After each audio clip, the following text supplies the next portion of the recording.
I was a guitar player all my life, a very serious guitar player. So for me, I always used to look at guitars when I was a kid playing them and wonder how they did that. How did they make that instrument?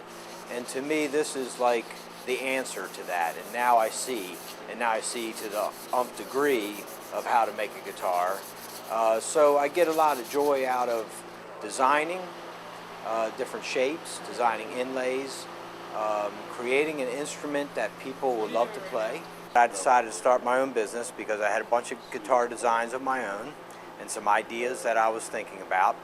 Started the Chesapeake series and the Influence series, two different lines, and I designed different models for those lines. But one thing that does change the sound of our guitars is the bridges. The bridge that I designed really transferred the sound into the body really well to create a lot of sustain and a lot of harmonics. First, the wood comes in blank form, and what you do is you make a neck, okay? You take that blank, you cut it into a certain shape, you carve that shape, you glue a fingerboard onto that neck, then you fret the neck, okay? And then you sand the neck, so the neck is ready. And then the body, you glue it back to a top, okay? Then it gets cut out on the CNC machine, well, cut out on the bandsaw first, and then you cut it out on the CNC machine, all the cavities get cut. Then what you do is you take that carved body, you sand that body, and then you have a body and you have a neck. And then you put those two together. That's when the guitar becomes a guitar, okay?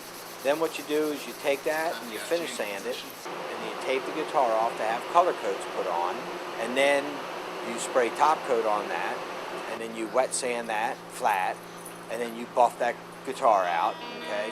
And then you assemble the parts on the guitar. Then you clean it up, and you put it in a case, and you ship it out.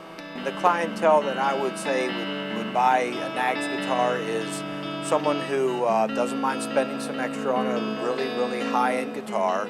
And of course, professional musicians, I think, will end up owning a lot of these guitars also. To me, music is a wonderful thing that everybody somehow enjoys one way or another for the most part. And we're a part of that. All of us in here are a part of that. That to me is what I get out of it.